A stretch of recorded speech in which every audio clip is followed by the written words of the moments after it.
I'm Christian French, and this is my presentation on plyometric training.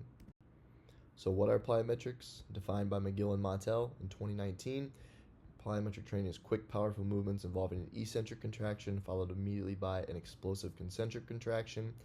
A lot of people will categorize them into fast and slow plyometrics, which are usually categorized by ground contact times. Fast plyos being 250 milliseconds or less of ground contact time, and slow plyos being anything more than that. So you can think about that as like extensive or intensive. Intensive plyos less than 250 milliseconds of ground contact, and extensive being a little bit longer ground contact times. And then the three phases of plyometrics include the eccentric portion, which is the downward motion, the amortization, kind of that pause at the bottom, however slow or quick it might be, and then the concentric phase, when you're coming back up into the concentric and usually leaving the ground. Some of the main mechanisms or proposed mechanisms behind plyometrics and their impacts on the improved performance include increased muscle spindle activity, meaning muscle spindles, which are going to be able to detect changes in the muscle length. Those are going to be able to work more effectively.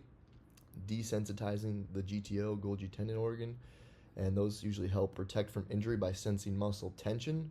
So actually having a little bit less engagement with those will allow an athlete to use more of their potential strength and power, since the GTO isn't holding them back quite as much using that reflex. Increased neuromuscular efficiency. Signals from the CNS can just be received more quickly by reinforcing motor patterns with plyometric training. Enhanced strength to a point. Most of the gains are probably going to be neural in nature for the first 6 to 8 weeks at least, but you can gain some strength and even some hypertrophy with plyometric training, although strength training along with plyos and just a well-rounded program is going to be best for maximizing strength, obviously. And then enhanced muscle activation.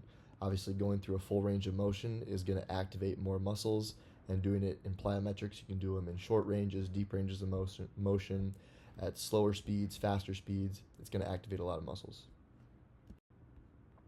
Some of the impacts on performance, just being able to produce force faster. So if you think about in a scenario where all variables are equated for, two athletes with the same exact skill level, they can produce the same amount of force. The athlete that can produce that force at a faster rate is almost always going to have an advantage with all those other variables equated. So just being able to produce that force at a high rate.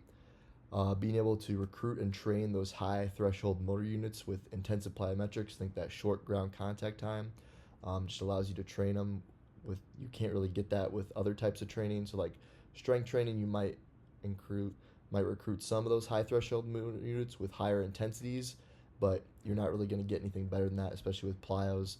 And then think it again with like sprinting is also a plyometric, so just recruiting those high threshold motor units, and then being able to take advantage of the stretch shortening cycle.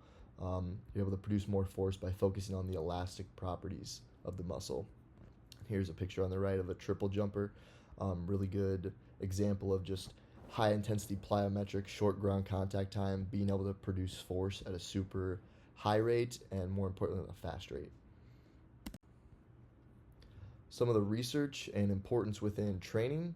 A study from Huang et al. In 2023 found improvements in measures of rate of force development, jump height, and ground reaction forces after 8 weeks of plyometric training with 15 male basketball players, in addition to improvements in 20-yard sprint times and T-test times, which is a commonly used agility test.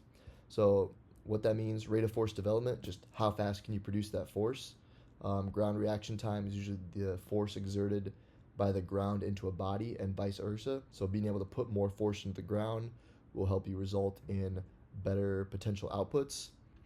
Reduced injury risk. There's some research out there showing that doing plyometrics in various different planes of motion, different vectors, just exposing the body and the joints to different levels of variability can help reduce the risk of first-time non-contact ACL injuries by taking some of the stress off the ligaments and being able to kind of distribute that stress more evenly throughout muscles, tendons, so that ligament isn't taking on all that stress.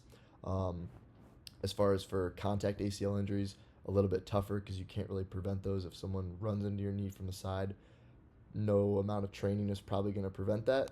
And then anecdotally, I think one of the most practical benefits of plyometric training for athletes is exposing them to something that they're inevitably going to encounter in their sport before their season begins. So kind of managing that workload spike, If a basketball player comes into the season and they haven't been doing a lot of plyometrics, and then they have to play pickup practice a game where they're going to be jumping a lot, especially in a sport like basketball, they're probably going to be more likely to get injured because of that crazy workload spike. Here are my references. Thank you for watching.